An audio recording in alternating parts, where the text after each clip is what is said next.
Behind home plate, we bringing it to them all day. You know what's up? Welcome to Birdland. Win or lose, we bringing it to you always. You know what's up? Welcome to Birdland.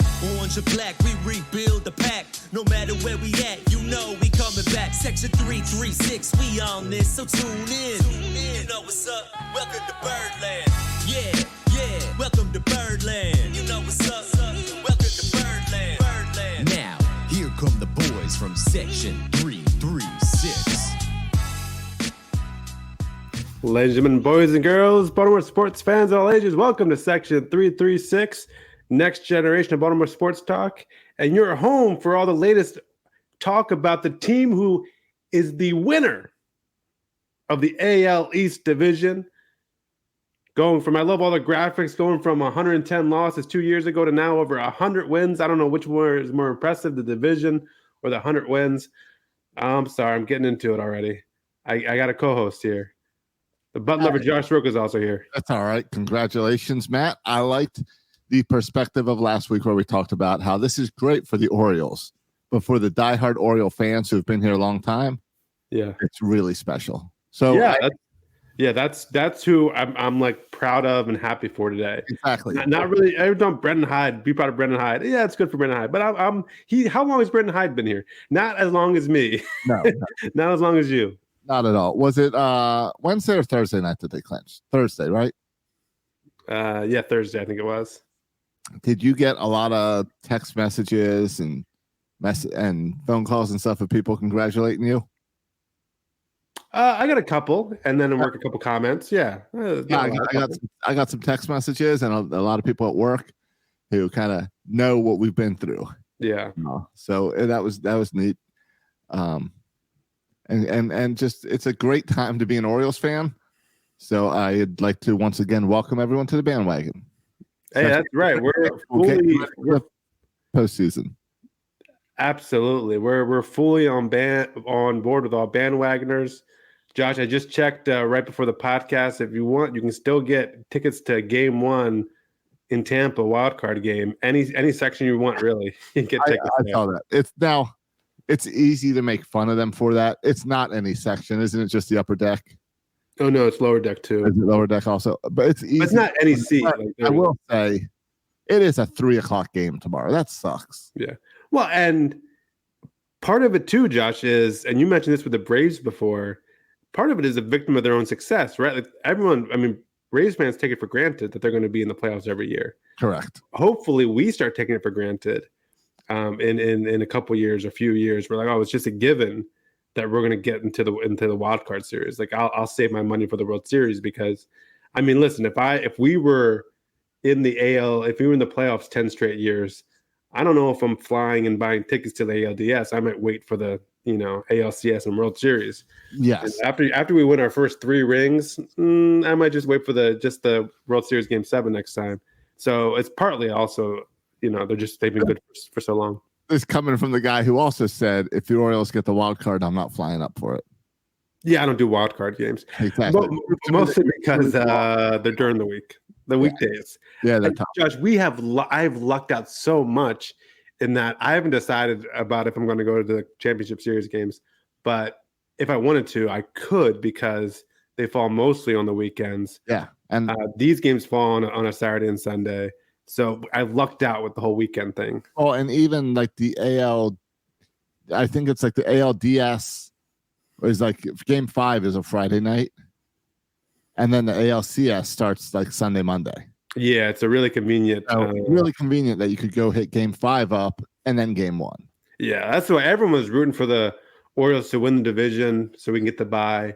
I'm rooting for it so we can play on the weekend in the playoffs. That's why I was rooting hard for us to win the division. So we get that 1 seed and can play on the weekend at home.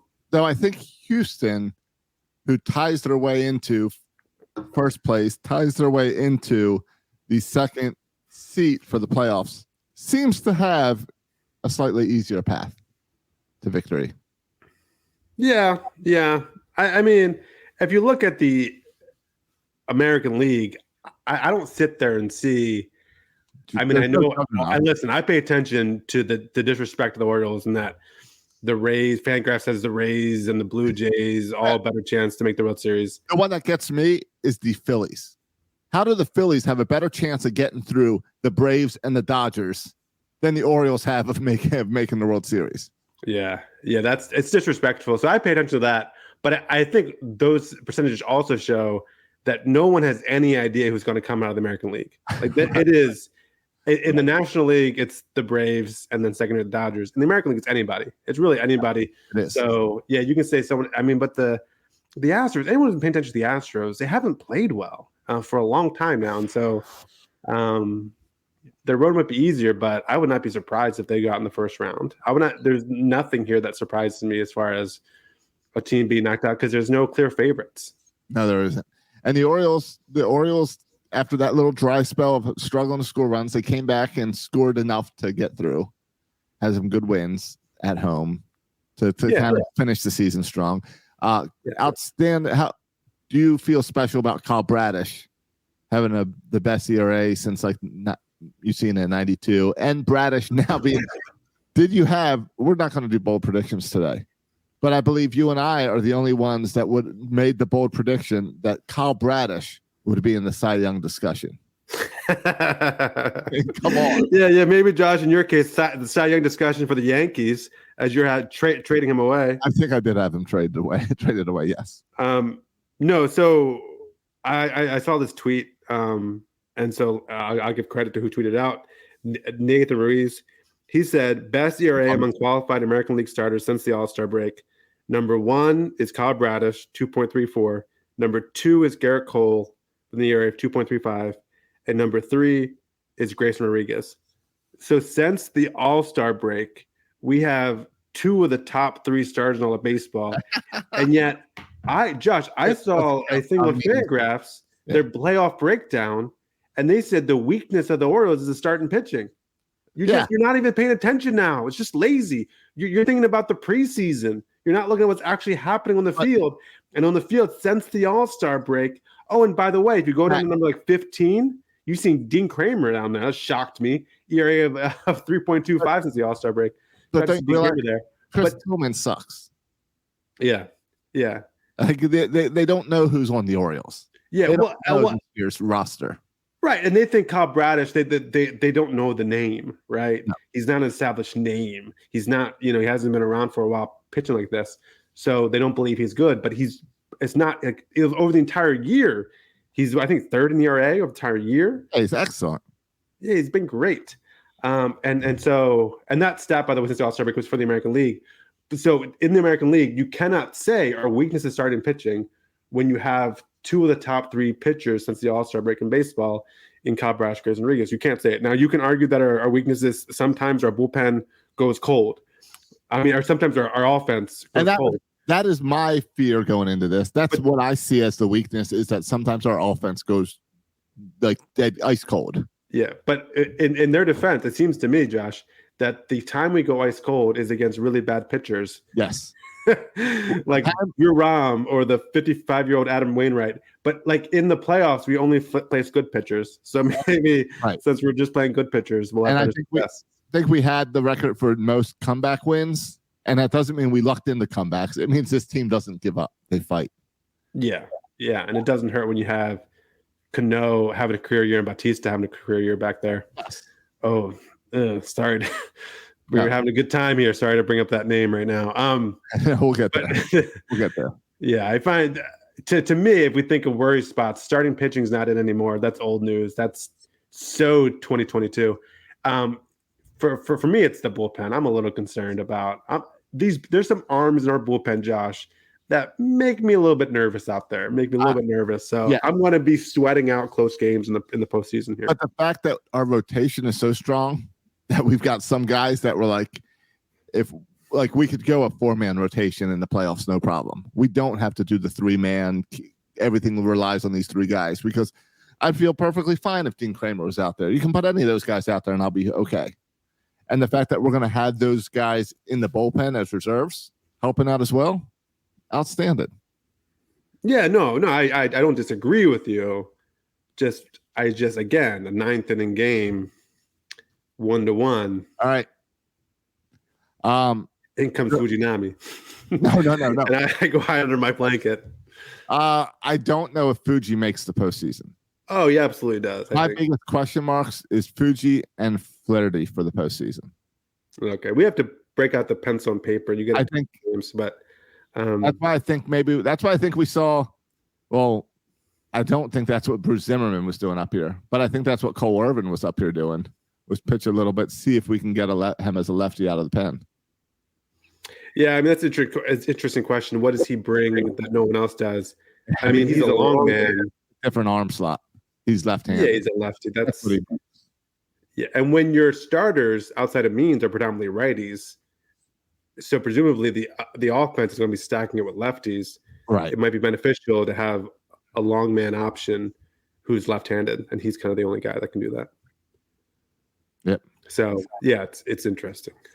But again, if Cole Irvin pitches in any of the games, it's probably not a good one of it's not one of those confidence builders. No. So. Yeah, like if he's coming in, it means he's coming in the fifth inning for some reason, which means something has gone wrong. Right.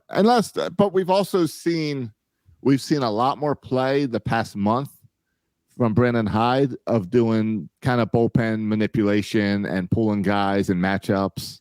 A lot more managing it like a playoff game. Yeah. Rotating in and double switches and triple switches and confusing the broadcast crew of what's going on and all that.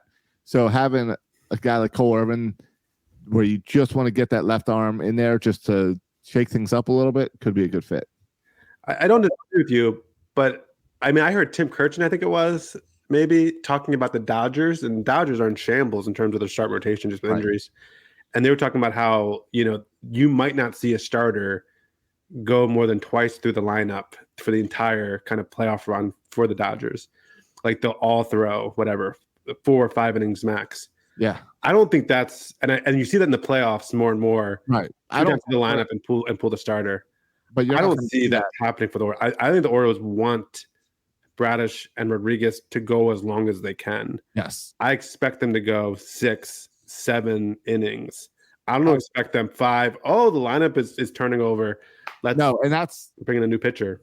No, I agree. And that's something that's going to be interesting because we also have seen this year Brandon Hyde have a pretty short leash and maybe pull guys a little bit too early.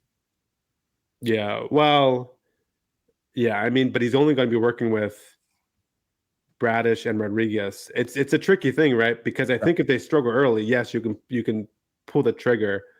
But if they're pitching well, I don't think he's going to. No, you want to save the pen for when you need him. Yes. And so, and you want to give the pen, I think, as few as innings as possible to put it nicely for them. I don't think we have the arms to go 4 innings every night from the bullpen. Some teams do. I just don't think we're built that way. Well, also especially with Bautista not there. What we've seen from Bradish and Rodriguez down this last second half stretch is the more they pitch, the stronger they get. Yes.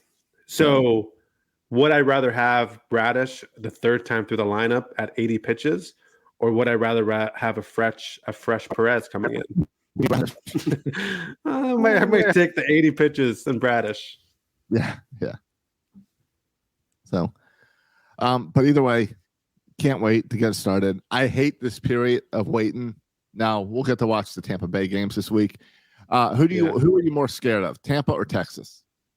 I'm looking forward to watching these. I mean, you see the schedule for tomorrow? I forgot how wonderful baseball playoffs are.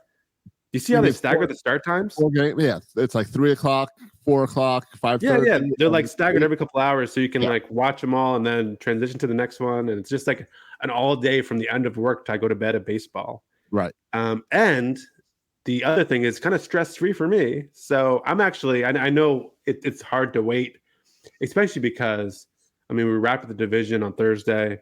So really, and we were relaxed last Monday. I've been waiting for a while for the playoffs to start, to be honest. Yeah, I know. Last Monday, we called it chill mode. And how fitting was it this weekend?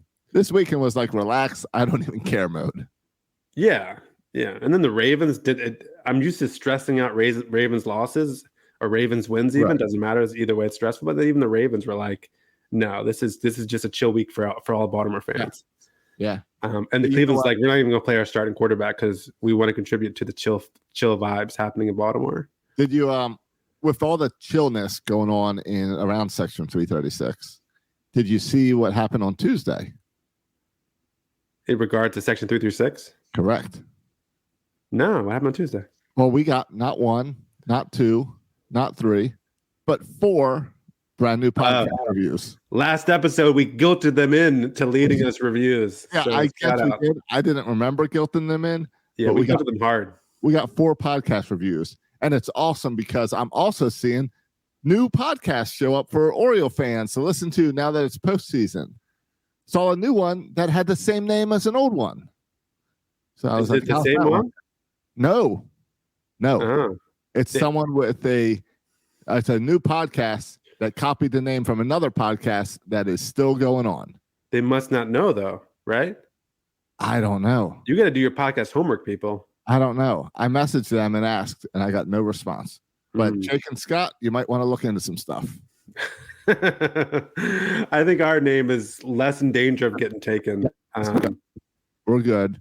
Yeah. All right, but here I'll read 2 of the reviews now and 2 at the end of the show. All right. But you want to send in podcast reviews in over at iTunes and that 5-star thing because it helps other people find us and not some rip-off show that wants to go by someone else's name. Because welcome to the bandwagon. Go O's. 2 brothers with Orioles love from birth. I've been listening to these guys forever, back since the Burt days. And I love whenever people comment with the Burt days and they never know how to spell Burt. So I love that of you. A little B-U-R-T. Yeah, it's a B-E-R-T, but it's fine.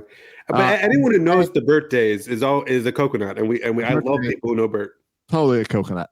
And I really respect their knowledge, opinions, and the spirit to keep it going even through the dark days. Yeah. So glad we're all finally being rewarded with great O's baseball. Thanks so much, Matt and Josh.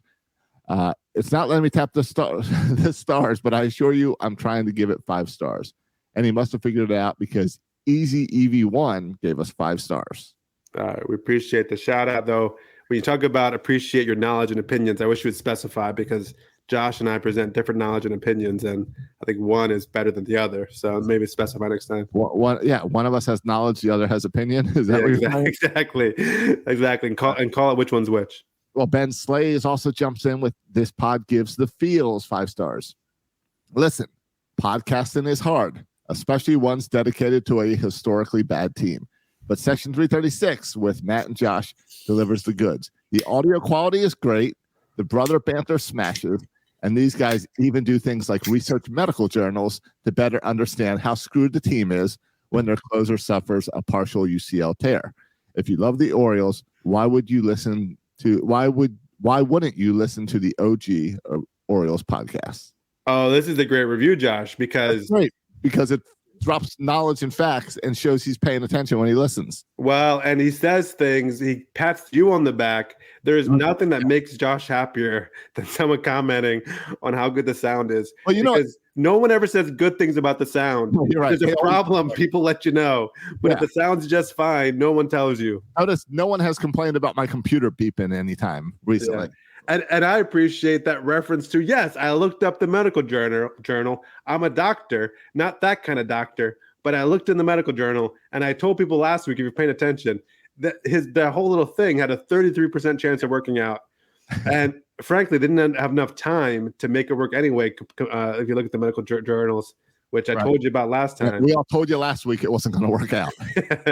And so when you heard the news this week, at least you were warned. Yeah, let's just continue with the other 2.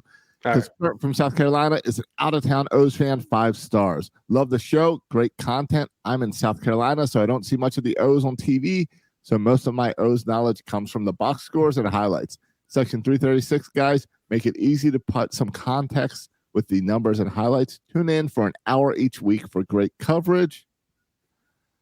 What is that? He said most of his knowledge comes from the box scores? What is this, 1995? Is he getting the newspaper and looking at the box score? I believe. Is this me on vacation in the Outer Banks in 1998?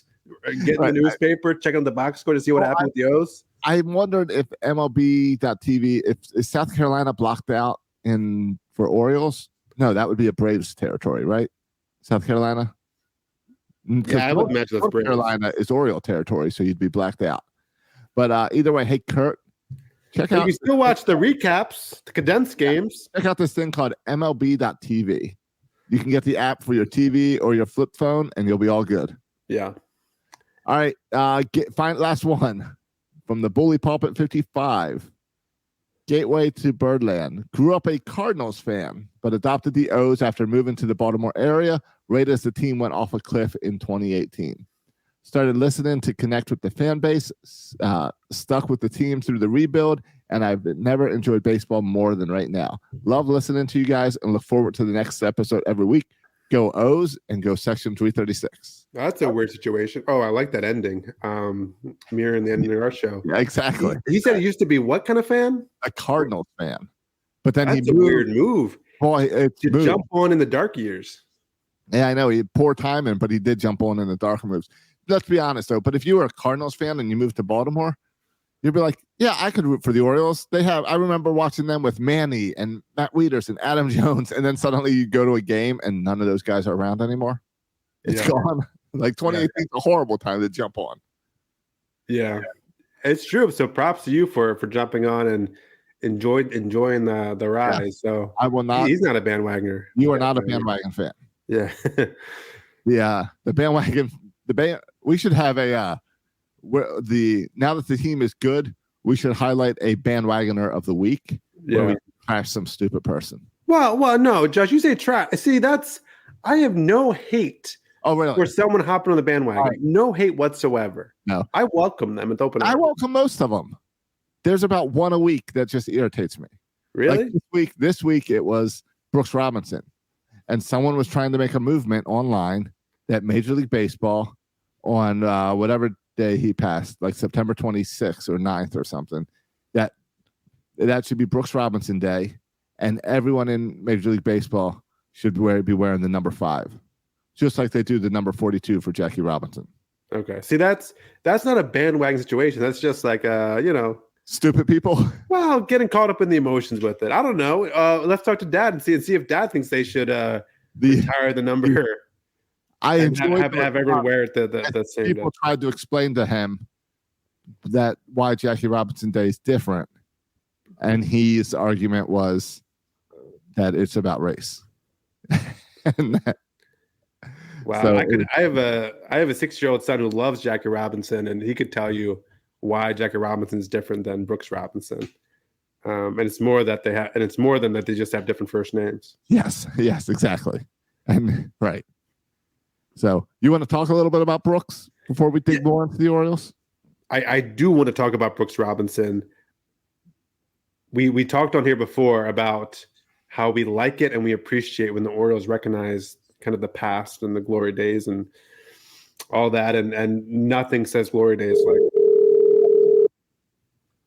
Sorry, I didn't mean to make the ringer so loud. That's all right. What, are you calling a special guest? I'm trying to call Dad if he answers. What is that about? What? I'm sorry. We had to find someone who was alive when Brooks played baseball.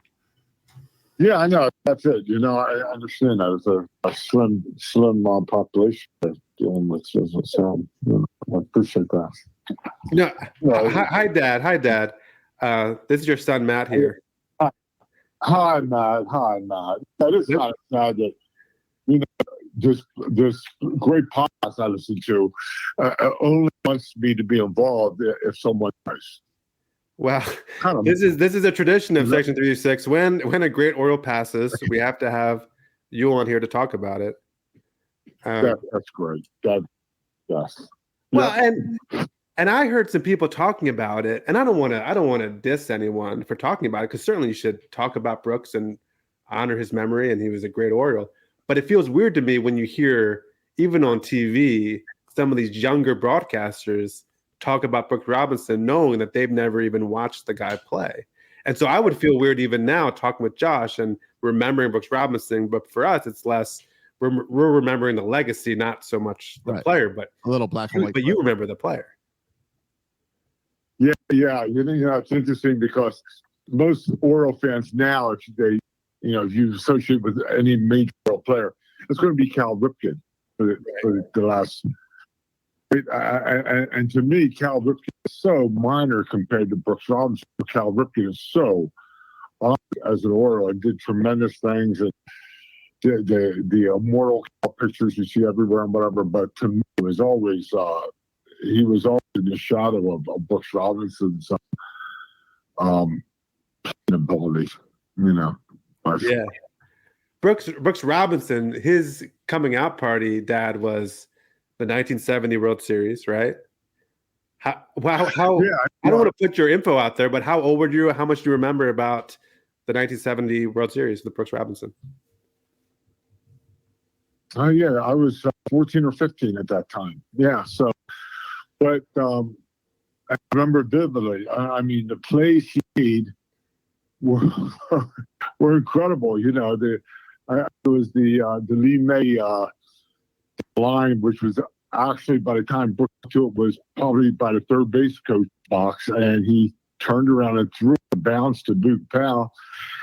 Thankfully, Lee May's a slow runner, so it made it work well. But the fact that he got to the ball and was able to turn around like that, and no one's ever done that back then. I mean, we've seen Machado do some things when he was here. I remember, I think it was in a New York Yankee game, he did something similar, but Brooks was just, I mean, he owned that World Series. The Cincinnati Reds, and Cincinnati Reds just couldn't get anything by. It was Johnny Bench hitting line drives, or whoever it was. They just ended that World Series with a tremendous admiration of Brooks's ability. And in addition to that, he offensively won that World Series too. It wasn't just offensively, but from that day on, I mean, since the World Series stage, the whole entire country saw what we as Baltimore fans had been for all those years. I mean, it wasn't like, oh gosh, this guy's playing over his head. No, he was being Brooks, and that's what made it so neat to have it be done on a World Series stage. To sit back and say, that's our guy. That's the guy that we all fell in love with and Baltimore during those years. It was incredible. Yeah, and you mentioned that play, throwing out Lee May. And the other thing about that play is I've seen Boog Powell over there at Boog's Barbecue. I don't think Boog is stretching very far to catch that ball either. He's letting the ball come to him. But I was listening to a lot of people talk about Brooks Robinson on like different podcasts and on TV, and it's amazing that every single person, and they all, of course, saying nice things, but they all say Brooks Robinson, greatest defensive third baseman ever. They said you drop him right now today in today's game, he would still be the greatest third baseman ever. It's rare when we debate all the time who's the best at this. It's rare for someone to so unanimously be declared as the best ever at something. So that's pretty cool. That is right. And when you think about it, if you look at Brooks Robinson, you didn't look at him and say, gosh, that guy spends most of his day in the weight room, and building up muscles to throw, he was not like that. But Brooks, for anyone who followed Brooks' career, he was out there, getting ground balls from the beginning. He was the first one out there, and he did it, constantly over and over again. And you don't develop those skills like overnight. And it was his ability to really practice day after day. Everyone who talks about him who played, like Jim Palmer would say, he's the first one out, and probably the last one. He loved the game so much, and he loved that position so much.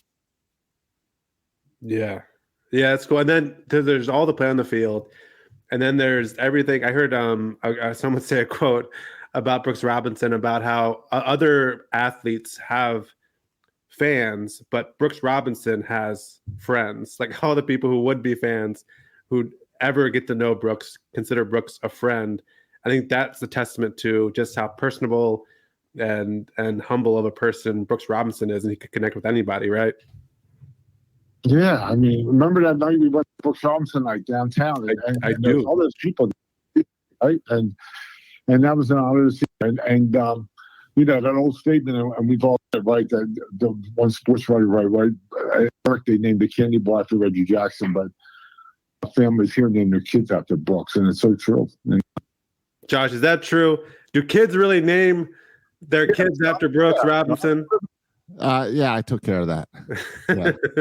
Named the kid after Brooks. Yeah, but it was. I remember, and it was the Sun years ago tried to do an article around that with kids named Brooks, and it's too many to list. It's everyone in there. There's so many Brooks coming up because of Brooks Robinson.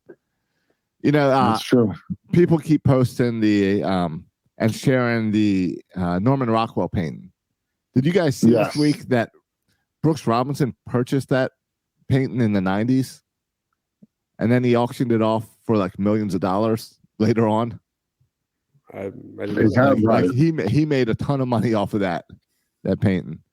And but the other photo that people keep posting that I stare at every time it comes up on my Twitter feed is there's a photo of Brooks Robinson jumping and after the World Series into like McNally. Oh yeah, I have it on my wall. Yeah. All right, you have it on your wall. All right, look at that picture. He's so high up. How can a man jump like that high? Know. His feet are above the waist of two other grown men. Yeah, Andy Etchebarren and Dave McNally. Andy Etchebarren and catcher. I know. Yeah, I don't understand that picture and how a guy can do that. Well, he had a scholarship to play basketball right in college, Brooks Robinson. Oh, okay. All right, then maybe that's your answer. Josh dropping facts. I'll drop some facts too. Okay, there. And you guys know this more than you know me. But when I was a kid growing up, my Oriole player that I really liked was the first baseman who was the name was Gentile. And my dad, when we would go to a ball game, I always asked if he could sit on the first baseline in the upper deck. But it was after that probably the first year or two after I watched Brooks that Jim Gentile became just a memory, and it was always Brooks. And as a kid growing up, goodness, whenever there was a pickup spot game in my neighborhood, I go third base every time, just because I wanted to get the sense of being there. That's what I care. You guys know we played softball every time, and fast forward 50 years, you're still over there at third base. Exactly. Even though, as Josh said one time, my reactions are a little bit slower, and I usually see the ball once it goes past me, which is true. But and even though as you get older, now something you want to play because it's the ball comes there so quickly. But I always went there every time, just as a sense to honor someone who was an amazing player, and such had such a respect for the game of baseball and showed in everything he did. And he was such an honorable. I saw some stories this week where, and I think the actor's name, but he was married. Now I totally forgot the actress who he was married to. Anyway, he turned to his wife and his girlfriend rather, and she said, "If I could get you anything for Christmas, what would it be?" He said, "A Brooks Robinson autographed glove." And when he opened up his Christmas presents, there was a glove signed by Brooks Robinson that his girlfriend had contacted. They contacted Brooks, and Brooks signed it and sent it to him. And you hear stories like that all over. And he was just that kind of person who took baseball and made it something so much more. Yeah, I share with you the story of Scott Van Pelt losing a baseball and signed by Brooks Robinson. Brooks Robinson sent him a signed one back. I got it when he passed away. I got a text from my friend Adam Schetzer from college saying when he got in the Eagle Scouts, I don't know the whole story here, but he got a signed kind of congratulations letter from Brooks Robinson that all the Eagle Scouts received for becoming Eagle Scouts. So just like small little stories like that just is unnecessary kindness out of Brooks Robinson, which is cool. Well, and you saw those stories all week from both fellow players and just random fans and random people that have no. Everyone has a story. Having the story with Brooks. Yeah. Who had leverage to him at all, and yet he would still take the time, take the energy, and do something like that. Think about that. Wow. Well, and you mentioned, just real quick to go back to you playing third base, and I played third base in Little League for what it's worth, and so maybe like we're back here. But there's something also, and maybe like Brooks Robinson is kind of behind some of this. There's something kind of really cool and special and different about third base compared to other positions, right? You can go in the foul territory and make that throw. You can make kind of quick reaction dives. I feel like more than any other position, there's like an artistry of third base that's not exactly present in the other bases. And maybe that's partly because of what Brooks Robinson did. Yeah, good point. Yeah. Thought about it. Yeah. And really nice of the Orioles to do a little memorial service today at the stadium to be able to bring former players and current players together to talk and honor Brooks. Yeah.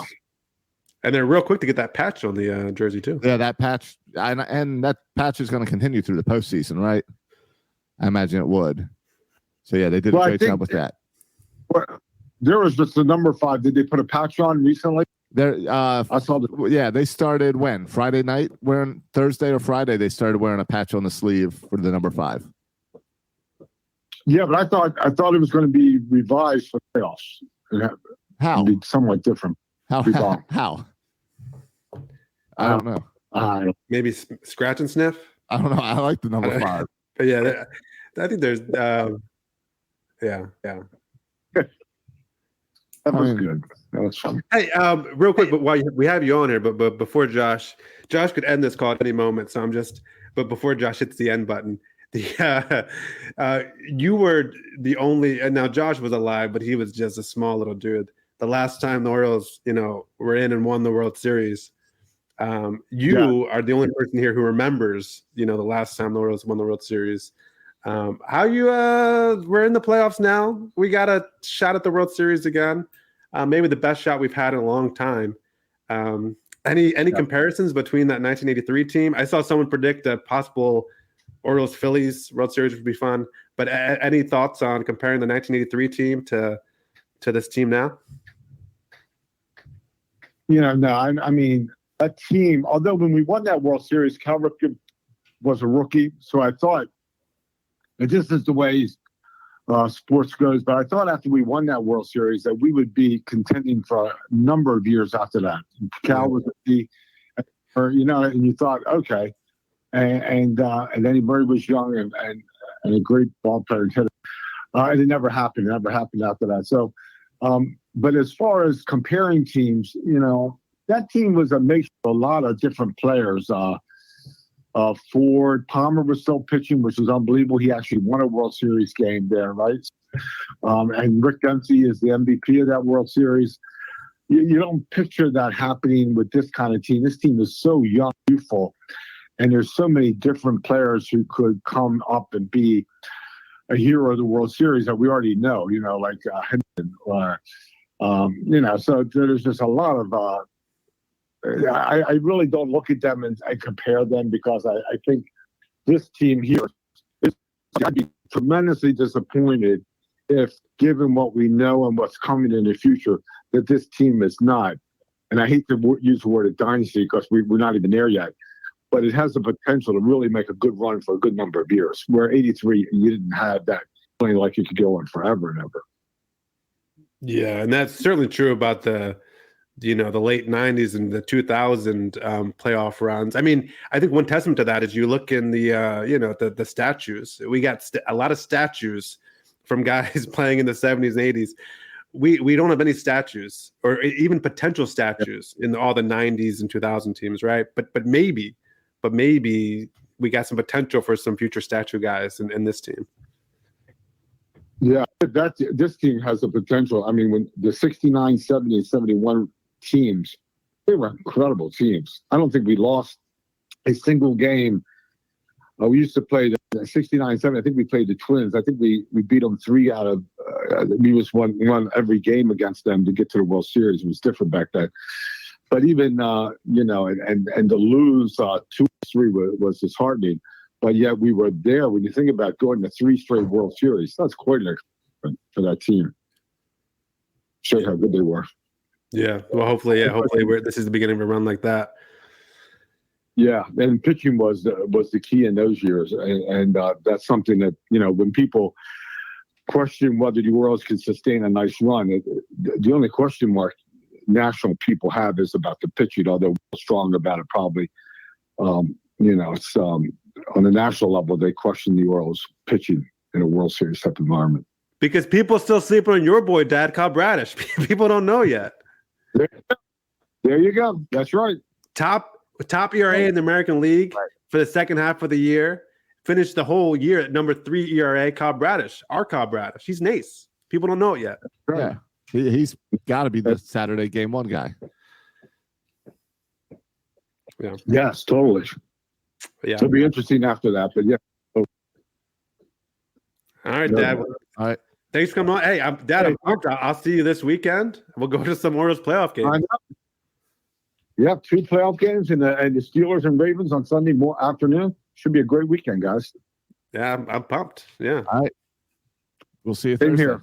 All right. Thanks, Dad. All right. See you. Yeah. All right, guys. Love you. Bye. Love you. Like, who needs Jim Palmer on here recalling the past with good memory? We got Dad on here. We got John Soroka, the patriarch of the podcast, if you will. Yeah, thankfully it's been a while since we had him on. Since we only have him on when people pass, it's good that it's been a while. Yeah, no, it's great I mean, we should have had him on anyway. Talk about the playoffs. Certainly, win the World Series. I mean, maybe we'll see if he wants. I mean, we'll be with him this weekend. Maybe we'll see if he wants to hop on again with us Sunday or something after we experience that. Yeah, it's going to be fun. He threw a little Ravens Steelers in there too. I even forgot the Ravens existed there for a second. That's cool. I guess like that. I guess we can watch a little TV before we head down. It's true. It's Steelers, and the way the Steelers looked last week, hopefully, it'll be another beatdown. Yeah, but yeah, that's good stuff.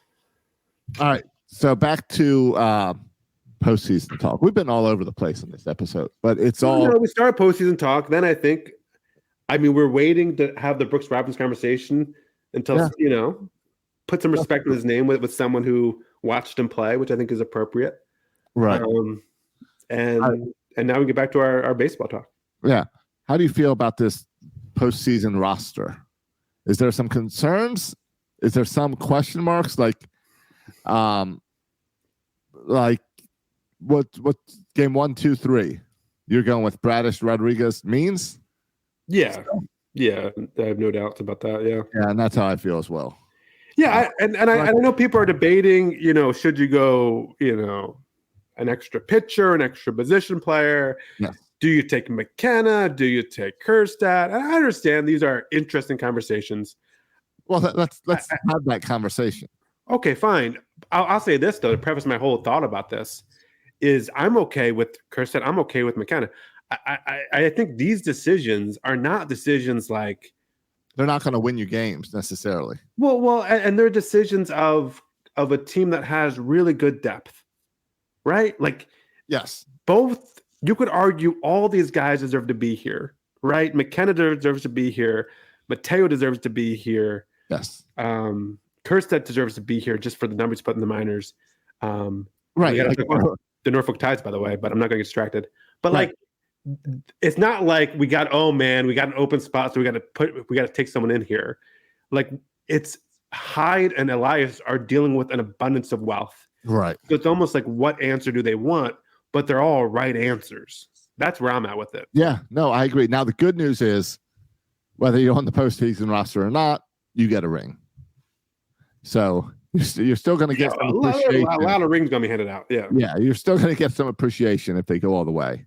And the end, that roster can adjust between divisions, right? Or between rounds. Yes, you can make some changes between rounds. You can make things up. So McKenna, if you didn't get the call, stay there, stay ready. Like, because you never know. Plus injuries. You can swap people for injuries, right? Like, if he gets hurt, you can put someone else in. And Hicks gets hurt every other day. So McKenna, be ready. Yeah, absolutely. So, be ready. Yeah. Now, who would you take? Kjerstad or McKenna? I've been keep that fourth outfielder. Yeah, I've been really a fifth outfielder because you have Hayes, Hicks, Mullins, Santander. Exactly. If you want to keep a fifth outfielder, you're going with Kjerstad or McKenna. No, and that's my thing is I already have 4 outfielders, so I'm not looking for that defensive replacement. So I'm looking at Kjerstad because I think the bat and the power of Kjerstad plays better in postseason than the extra speed of McKenna. Because without that ghost runner on second base and extras, I don't necessarily need the extra speed. I've got Mateo on the bench for speed, so I feel pretty good. How about you? You gonna take they're, McKenna? they're so extreme as far as their style of players, right? Like It's two different things. It's do you want a strong bat or do you want a speed and outfielder, speed and defensive guy? yeah, and McKenna's right-handed and Kerstad's left-handed. So if you have your and High loves his lefty-righty matchups. Correct. So if you want to think about it with that, and you think of who is in the outfield, where you got a left-hitting Mullins and a right-handing Hayes. So they kind of and the others are switch hitters. Right. So then it really doesn't matter. Do you want to replace? But then you think, oh, if you want to, you're not going to pinch hit for Hayes anyway. But so I don't know. So you kind of do all these. I'm sure you're doing matchups. You don't have much matchup numbers on Kerstead, but you're looking at McKenna. How's he play against Texas? How's he played in the Trop? You're gonna do all this balance out. So, yeah, I mean, I would lean toward McKenna just because he brings the experience and he brings the speed. I know you have Mateo there, but goodness knows sometimes you could use a second guy with speed. And he does if you need him a pinch in the outfield, as opposed to, I mean, and even like I feel like he's been pretty clutch this year in some big at bats. And so he doesn't have the power, but if you just need to get, I think sometimes you just need to get, a bunt or someone to get the bat on the ball. I kind of like McKenna in that position. So I lean towards McKenna. I think there's no wrong answers here. Right. The other thing going for McKenna is this weekend of meaningless games. You had a chance to put Kerstead out there a lot, and he didn't just blow the cover off the ball. He struggled at the plate. So which is fine. Like, I'm not concerned about Kerstead, but yeah, if you're going to the playoffs and he's only going to get one at bat every couple games. Right. I'm not concerned long term, but then I look at earlier in the week where he came in as a pinch hitter and got exactly what you needed. Yeah. So I believe it was a double at the time. I mean, the reality of it is, and I know they have some options in the minors too, but like looking at it now, they have 28 people on the roster and they got to get it to 26. Right. Yeah. So you have two people. Right. And again, there's some flexibility if you want to carry, 14 pitchers or 13 pitchers, you have some flexibility there. So is there any guys in the pen? And you mentioned Jack Flaherty. Is there any guys that you're kind of rooting for making the team, or you're saying, oh, please don't have them make the team? No, I think Flaherty and Fuji are the guys I would kind of cut out, which I hate to say because sometimes I just love Fuji. His stuff is nasty, but he's so inconsistent that I don't know about putting him out there. I love Wells in the back end of this bullpen. So I love the idea of mixing it up with Wells, Cano, and I guess Perez as 7, 8, 9. Or no, DL Hall. DL Hall I love in there too. So it would be like I love DL Hall, Wells, and Cano mixing up that 7, 8, 9 inning. And of course I expect Grayson and Bradish to get me 6, maybe 7 innings also. So I feel pretty good. And those other guys, it's like I kind of feel like, well, you give it to Kramer, you bring some of those guys, the Gibson that helped get you here a lot, those starters, you got to put them in the pen. And then your pen's starting to fill up. You got the guys you plan to use. It's not like it's not like sometimes where we're just putting bodies in there to eat innings. There's none of that anymore. Now, if you're on this pen, you got to make an impact. Like there's no. Yeah, no, I agree with you. I mean, I think the tough thing about Fuji is, I think strikeout pitchers are kind of all that more important in playoffs because you get in these situations where, you get a run on second and third or a run on first and third with less than 2 outs, and you like want a strikeout. Like that's what you need, right? Is a strikeout. And so, but then Fuji also has this bad habit of just walking everybody at times too. So it's like, yes, he can strike people out, but also he can kind of implode and walk everybody. And so it's like, I want him for the strikeouts, but I don't want him kind of go crazy and walk everybody. So that's the tricky thing. But I think Fuji should be on that. Is the 3 batter minimum still apply in the playoffs? Oh, good question. I think all the rules apply except for the Ghost base runner. running. All The right. ghost running. So, because that's different because I could totally see Fuji as like a one batter, get me out of this. But I guess you can still use him in that case. If there's 2 outs, it's like, get out there and get me out of this inning. You get that 1 out and we can move on. So, because you don't have to come back the next inning to get batter number 2 and 3 if you end the inning. Yeah. I mean, that's the tricky thing too. With the 3 batter minimum with Fuji, you can tell maybe real quick if he's kind of not there. Right? If he's a little wild. Then you got to sit there and wait 3 batters before you, unless you can get out of the inning, you got to kind of sit there and wait. Yep. So that's you do all right. I just pulled it up. The rules differences. No ghost runners. You still have the pitch clock, which is great. That makes baseball better. And the Orioles are outstanding with the pitch clock. You get 2 challenges per game per team instead of one. And then 26 man, and yes, still have the 3 batter minimum. Of course, season ends, with the exception for injuries and illness, obviously. Wait a minute. Is there except for illness? Yes. You're telling me if Fuji goes out there and just is wild, we can just say Fuji throw up, and we can get you out of there, and we can get him replaced? Yeah, you need like a little poison pill that he keeps in his glove. Something. Just a little something like that's going to cause instant vomit. Yeah. Well, it also says or injury. So suddenly he can have a banged up finger.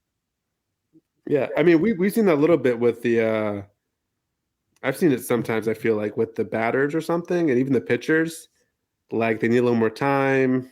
Maybe like, their shin guard needs to be adjusted or something, and they're able to kind of manipulate. Yes. The time. You see that with catchers a lot, where all of a sudden, I have to fix my leg covering.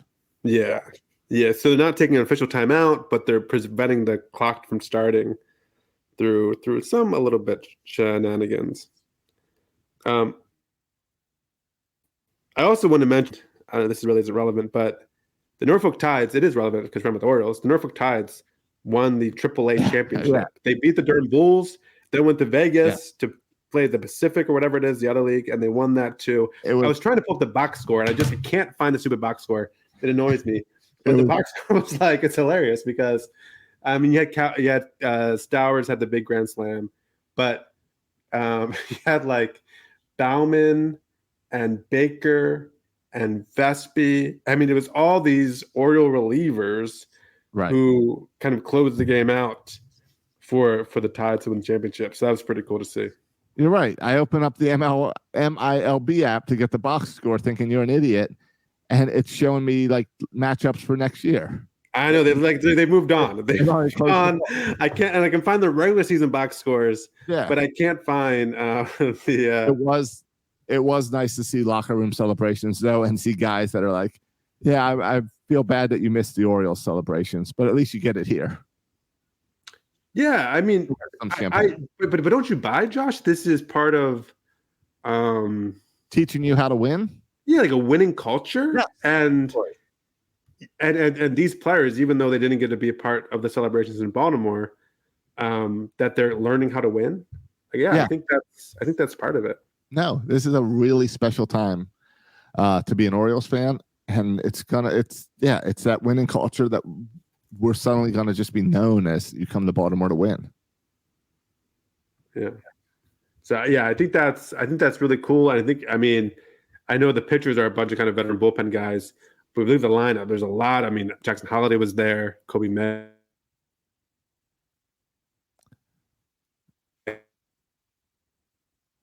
Was there, Joe Fertiz, who are going to be part of this team for years to come. So that's what we want, right? That's the ultimate, and that's like, it's not like a single A thing, right? That's AAA.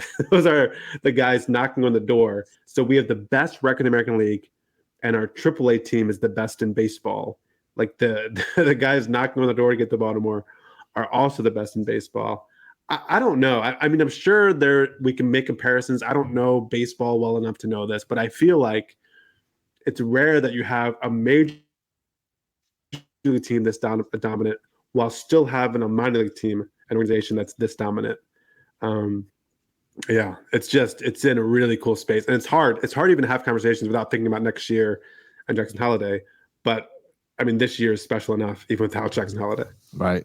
MVO this year was Gunnar Henderson. Yes. No surprise whatsoever. Yeah, I mean, you can maybe make an argument for Batista, and then Batista's injury. And you can make an argument for Adley as this team leader and all the stats that show since Adley joined the team how much different this team is. We went the whole season with no sweeps.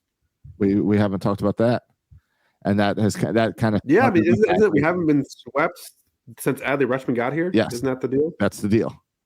Yeah, that's a pretty good deal. Yeah. So, they did some minor league awards too, and Jackson Holiday was, of course, the minor league player of the year, right? For the Orioles, and they gave some love. And I forgot he still existed. But, my bad. But they gave some love for kind of the manager, I guess, of the minor leagues for the Orioles. You see who got that? Who? Buck Britton. Buck Britton. All right, makes sense. He's the ties manager. Yeah, he's the ties manager, and it's good to see. And we talked. I forgot. We speculated right a few years ago that Buck Britton would be the manager of these World Series teams, right? That he would follow along these players. And Manager Hyde really kind of blocked his path. That's messed up on Manager Hyde's part. So Buck Britton, if he's going to get a shot, he's probably going to be with a different organization. No, you're right. When Manager Hyde was hired 5 years ago, we said he was a placeholder, and then we turned it into he's a placeholder for Buck Britton. That Buck Britton would be here. Yeah.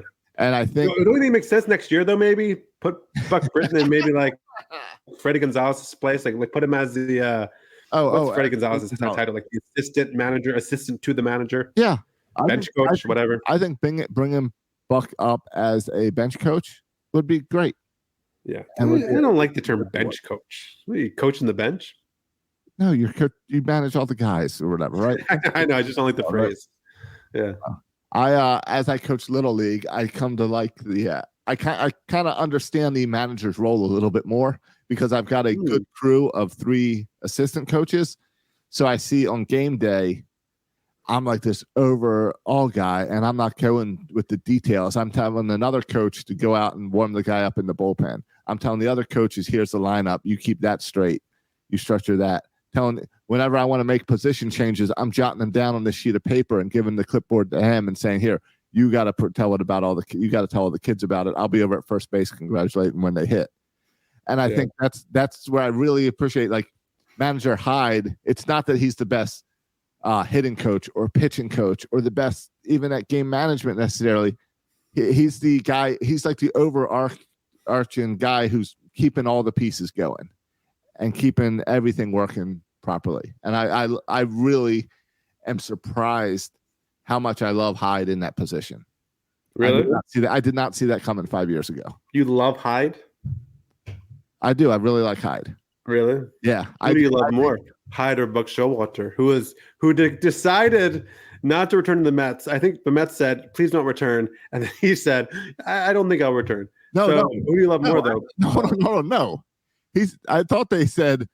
I thought I read that they told Buck, "Hey, you can go ahead and quit, or we're going to fire you." And Buck said, "Go ahead and fire me." Oh, I just read the headline. I didn't read the article. I read the headline that said Buck decides not to return to New York, which made me laugh because, of course, he decided not to return to New York because they didn't want him to return because they changed his keys because they locked him out of the building. Right. I think he was fired. But it was. But Steve Cohen did a good job of it's not a reflection on Buck. This is because I'm bringing in a new GM and he deserves a fresh start, blah, blah, blah, blah, blah. Yeah, you think Buck Showalter manages again? I would love it, but I hope. If you were Mike Elias, would you fire Hyde and hire Buck Showalter? No, but here's what I would do. You wouldn't do it? Wow. No. Okay. But here's what I would do. What would you do? Here's what I hope happens is I hope Fox Sports called him immediately and said, "Hey, will you come do postseason commentary for us?" Oh, that'd be fun. Yeah. I want Buck on TV. I do too. I love Buck. I mean, I would hire him if I ran everything in the Orioles. I would hire him tomorrow as my as a consultant or something. But he would not mesh well with Mike Elias, I don't think. No, I don't think so. I don't think. Could you see Buck and Sig sitting at a table together? Yeah, they wouldn't have nothing to talk about. I don't think they would have much to talk about. No. So, but no, I love Buck. You can bring him as like whatever those community ambassadors, any of that. You can I hope he gets another job in baseball. But you're right. He would. He's done it before. And he'll do it again. He'll be great on whatever it is, Fox, ESPN. He's going to do that, and he'll be great. I've got the perfect solution for Buck. Yeah. You know how every day the reporters It's also a bit old. Yeah, but all right. You know how every day the reporters ask questions at the White House, and they don't ask it to Joe Biden. They have this press secretary that answers all the questions. I'm familiar with the role of press secretary. I think Buck Showalter needs to be the press secretary for the Orioles. Yeah. So don't go to manager Hyde. Come to Buck Showalter. Yeah, he'd be a good press. I mean, he'd be a good press secretary for Joe Biden. I mean, I think he would. He'd be. I mean, I would hire him as my press secretary. The problem is he's not good at like spinning things. He just tells you the truth. Well, no, I think he's good at like you ask him about something really hard, and he'll tell you about a story that happened last year to him and his son or something. Well, Joe Biden tried that with like corn pop or whatever. Yeah, the kid he fought. So. Yeah, but Buck would be. But, I mean, Buck will put his hand on his chin. He'll say, "You guys ever think about this? You guys ever think about? Yes, do we have seats in here, or should we just be standing room only?" Exactly. And what Buck is great at is turning the conversation into something random, and then everyone's happy, everyone's laughing, and then he can walk off and leave, and then the reporters realize, "Oh, you guys see the new John Wick movie? I don't know. You guys see the new John Wick movie? I don't know about it." Exactly. Right. So. I hope all the best for him. Me too. Yeah. But I'm happy with where we're at right now. You're happy with Hyde. All right, fair enough. So well, good, because he's not going anywhere for a while. It seems like he's here for the long haul. And you know who else isn't going anywhere for a while? Who's that? Felix Bautista. Gave him a 2-year extension so that he can sit at home and recover all of next year. Yeah, I mean, it was nice. I mean, it covers. I mean, it's not the 2-year extension is not like. He didn't have a contract. No, it's like we're not going to deal with arbitration while you're hurt. Right. So here, we're going to cover that now. It's a good gesture to say, hey, we expect you on our 2025 roster.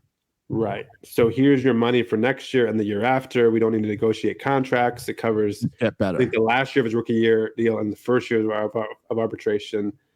And props to the Orioles for trying to make it work, but it clearly didn't work. And so, I think they're an optimistic view would be he'll be back in September next year, but maybe a more realistic is he could miss all of next year. Yeah. But I mean, but what we saw this year, you got to think he's still going to be pretty dominant in 2025. You've seen a lot of pitchers come back stronger after Tommy John. And I could bust out the medical journal again. Yeah, it's clear like there is a high success for one Tommy John surgery. There's a high success kind of recovery rate. Right. But can you imagine Bautista coming back stronger? He's not going to come back stronger. I mean, John Means, I don't think he's come back stronger, but John Means still looks good. And and John Means just coming back. So I mean, I think it's going to, I mean, this is a conversation for another time, but do the Orioles need to replace that at the back end of the bullpen or do they have in-house options? I think it's going to be an interesting conversation of the offseason. Because they're going to have very few decisions to make in the offseason, I feel like. But that's it's pretty fun. Yeah, you could just run it back to the same squad next year and feel good about it. Add Jackson Holiday on it. Yeah, and so that's pretty cool. But yeah, Josh, I'm flying up Thursday afternoon. I know you're going Thursday morning. Get cheaper tickets when you fly on Thursdays, FYI. Yeah. And I get an email from Spirit Airlines twice a day asking me to pick out my seat, pay money to pick out my seat, and pay money to take luggage. And I keep on ignoring the emails, but maybe they'll get me one day. If they knew me better, they should know. I know they just want to get a little more money. If you're going into double digits, I'm not paying it. If you tempt me with a front row seat for $9, maybe. But the second you go into double digits, I delete the email. So, and they want like $30. I'm not paying them. So, I see. But yeah, we got So- the games this weekend. Next time we talk, right? The Orioles will be 2 games under our belt. 2-0. Yeah. Yeah, In the ALDS. I hope so. Yeah, and I don't care who we play. I was thinking about it, and I was like, Tampa. We have a thing with Tampa this year. I mean, we've played some really good series. But really down to the wire, like nail biter series. Yeah. And I was thinking about like I want to play the Rangers because I don't want to lose to the Rays. But on the other hand, it would be sweeter to beat the Rays than it would be sweeter to beat the Rangers because I don't feel one way or the other about the Rangers. I feel a certain way about the Rays. It feels like there might be a little rivalry developing here, right? Right. Between the Rays and the Orioles, both under budget teams, making it work through prospects and international signings, going out each year without top-notch free agents. Yeah. The underdogs fighting it out. Yeah. One of my logical reasons for wanting Texas is that I bought tickets to Tampa next week in case it was Tampa. And I kind of feel like I'd rather just Tampa give me my money back. Yeah. And then I don't have to deal with travel and going there. Because if the Orioles are there, I'm doing all that. I'm paying Tampa. I'm going to these games. It's like if it's Texas, I can not relax, but I can. You're not going to Texas and stress over this game. I am not going to Texas. Texas is down south. You're down south. What's the big deal? I don't think Texas is down south. Don't you consider Arlington down south? I don't know. I would consider Arlington Texas down south. No, I think Arlington is north of me. Is it north? Well, yes, north of you in Florida. Yeah, but exactly. in terms of the geographical location of the United States, I consider it south. I mean, isn't the whole state of Texas south? I don't know. That's how I view the United States. It's at the bottom. Oh yeah, well, with that logic, South Dakota is north. Yeah, it is. South Dakota is north. What did you say? South Dakota is north? Well, except it's South Dakota. Okay, fine. And and North Carolina is south. You know, I pulled a bunch of bold predictions to get us ready, but we'll just have to do bold predictions. It's no point in recapping now. There's too much excitement going on. Yeah, and we're over an hour on this podcast. We got to wrap it up. All right. Well, here's a little teaser for you, though. That's where I'm at. I'm at Blue Jays, Orioles, Yankees, Rays, Red Sox. That's about how our prediction went. They're all wrong.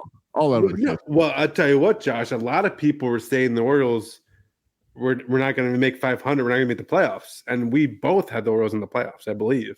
Yeah, I had 90 wins, and you went bold with 91 wins. Yeah, that was more than anyone else. I would argue even Orioles podcast, if you look at what they predicted. I don't know if anyone had them over 90 wins like I did. Take that, Orioles podcast. No, it's all good. Yeah. It's fun this week to tell people about our 2023 shirts that we released 5 years ago. Same 2023 World Series champs. Since then, Major League Baseball wouldn't let us sell them because they say the word World Series, and we're not allowed to use that phrase. You got to pay the Major League Baseball lots of money. So it's back up on birdlandsports.com, but it says 2023 something magic. Yeah. So call back to the Orioles Magic song and hint at our 2023 prediction from 5 years ago.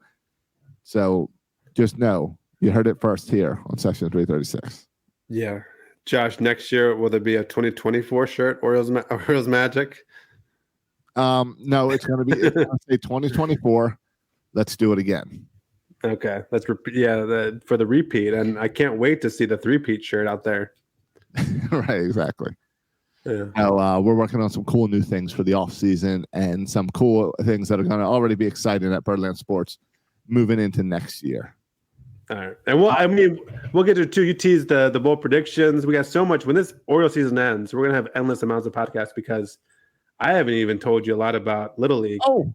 And there's something that's sticking in my craw so much. I don't even like it when I hear the word Little League because the season is bothering me. But go ahead. You can't leave. I got to tell you about my Saturday morning. All right. Do it quick. All right. Saturday morning. I'm in the neighborhood and I'm oh yeah, you sent me a text. I sent you a text. I need some context there. Yeah, that's what that's what hey, guess what? That's what this story is going to be, context. Because I showed my son the text message and he's like, he had so many questions. I was like, I don't know. It's just what he sent me. I know. I don't know the context. And anyway, I'll give you context, and then we can dig deeper into the off season. So I'll tell you that. So I am walking around. We're having my community here does like a bunch of things. So they had this, not like a market of like people who live in the neighborhood that are selling different stuff. So baked goods, crafts, stuff like that. Farmers market. I'm familiar with the concept. Yeah, kind of like that. But it's like only people in my neighborhood. Yard sale. I'm familiar with the concept. Sure. Different, yeah. So anyway, so we're there. We're walking around that morning. I happen to be in my Little League uniform because I have a Little League game right after that. We're just What is your Little League uniform? It's a Little League shirt. It's an Orioles shirt. Yeah. That says Orioles Joliton Creek on the sleeve. Do you wear the baseball pants with it? And it has a number 4 on the back. And or Weaver over there. Well, I had to. I'm the manager. Sure. And then I wear the team wears black pants. So the team uniform is orange shirt, black pants, and the white bill Orioles hat or white front Orioles hat. So I've got the white front Orioles hat. I've got what I'm wearing. Yeah, I got the team shirt, and then I wear black shorts, and I wear the City Connect socks. Okay. You got a uniform. That's my uniform. That's my Little League uniform. I didn't get a uniform. I'm behind you. Okay. No. So anyway, I'm walking around in my uniform, and this guy behind me, and I'm walking around with Camden and Kelly, and this guy says, "Hey, I just found him. Here's the biggest Orioles fan in Florida." And I turn around, and this guy goes, "Hey, say hello," and holds the phone out, and it's Austin Hayes. And so I'm like, and he goes, "It's Austin." I said, "I know that." I said, "I know." I said, "Hey." So a guy walks up to you, says, "Here's the biggest O's fans," and it's an Austin Hayes on the phone on FaceTime. Austin Hayes on the phone. Okay. I say, "Hey, congratulations on winning the AL East." And he says, "Thank you." I said, "I cannot wait to come." I said, "I cannot wait to come up in a few days and cheer you guys on in Baltimore. I'll be flying up on Thursday." He says, "We can't wait for it. It's going to be so exciting. The stadium's going to be packed." And I am talking to Austin Hayes now while he is sitting in his car in the drive-thru at Chick-fil-A. That's wild. So it is the guy who stopped me is Austin Hayes' manager. Who you met before, right in the neighborhood? No, I met briefly. I met real quick. Okay, because why would he say you're the biggest O's fan if he hasn't met you previously? I met real quick. He knows about the podcast. He knows about the tattoo and Bird on Sports, and then he saw me, so he knows. I've met him briefly. Austin Hayes says he will come on Section 336 this offseason. So we will have him. Congratulations, win the AL East. No. By the way, no. Come on the podcast later on. Okay. Later on, I got assurances that he will come on the podcast. Right. So that was a cool surprise for Saturday morning, and thankful. Those are awkward situations to be put on. To just especially not prepared. Your face. I'm not prepared at all. I mean, even if you're prepared, it's awkward. Not prepared, extra awkward. What do you say? I don't know what I was saying. I told Kelly, I felt at least the timing was right that I could easily congratulate you on winning the AL East. Like, that's an easy one. Yeah. It's like lifelong fan. Yeah, congratulations. Like, you should be congratulating me for the 40 years I've dealt with this crap. But that's what I'm saying. Some people will say you deserve congratulations because you were actually on the field doing the work. Yeah. So that was a cool opportunity on Saturday, and I'll try to catch him at the stadium when we're up there on Saturday. Yeah. Speaking of, never mind. I'm not going to do it because we're running out of time. Show. Billy Joel? You want to talk Billy Joel? No, I was going to talk John Angelos in the least, but we're not going to do it. What are we going to do? We'll save it for another time. My notes. Wait, no. Why is it not on my notes? Oh, there it is. 30 more years. Yeah, that's a whole bunch of crap, isn't it? 30 more years. Maybe. Right. And the gall to I think what happened is he just wanted to some attention. He wanted to one up the Orioles winning. It's a classic John Angelos move. So John Angelos. Yeah, what a jerk. Hey, and some people saying we should give him credit. Oh my gosh. I want to fight people who say give John Angelos credit. I took down the sell the team shirts as soon as he made that announcement. I said, hey, you won the division. You signed up for 30 more years. I ain't putting a clown nose on you. And then 2 days later, we find out this crap that it's just a publicity stunt. Yeah, a memorandum of intent or something. They intend to Yeah. they intend to do it. That has no binding. Right. Yeah. No, I would call for the removal of the clown nose when he signs Gunnar Adley. Sign Gunnar Adley. I'll say take down the clown nose. Yeah. Or no, he gets credit for what? For sign the lease, not a 2-year extension. But I feel like even the lease, Josh, sign the Make lease. them more money. Yeah. Anyone can sign a lease. My son could sign the lease. Like that's just what you're supposed to do, right? Yeah. He signed the lease how long ago? Like this is not a hard thing to do. Right. This is like the bare minimum of your job, and you don't have that much of a job to begin with. And this is the bare minimum. So I don't even give them a ton of credit for signing the piece of paper they should have done months, if not years ago. Yep. Clown nose is back. Shirt is back live on the store because you made yourself an even bigger fool by trying to put the spotlight on you on your team's biggest moment in your ownership. Yeah, I'm so sick of this guy, and he's not self-aware at all. I mean, he's going to be at the box of these ALDS games, right?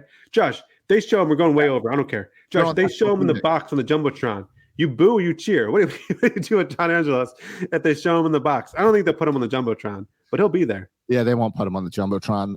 How irritated do you think John Angelos is that someone else is dating Taylor Swift, so he can't be the headline of every sports show every day? Yeah, I mean, I think he's one of these personalities. I'm thinking that's more and more where he doesn't realize he has no idea that people don't like him or that people don't think he's awesome or that he is not the center of the universe. I don't think he is capable of realizing that. So, like he thinks that little memorandum thing was a good idea. He still probably thinks the New York Times interview was a good idea. Yeah, exactly. He still probably thinks in some real weird way he's opened up the books to Dan Connolly and everyone loves him for it or something. I don't know. He's not in touch with reality. No. Sorry for extending the show even a little bit longer. Yeah, we got to stop talking. Or you got to talk about that now because it's not something we can talk about next week. Yeah. All right, Matt. We'll talk about it again when he really signs the lease. All right. Well, then I will see you in Baltimore. Yep, I'll see you in Baltimore. Keep those iTunes reviews coming. Follow us on social media for all our updates about our in-game experiences that we may or may not put on X. You can follow me at Section336. You can follow Josh on X. At Josh Soroka and at Birdland Sports. Thanks for listening, boys and girls. And as always, go O's.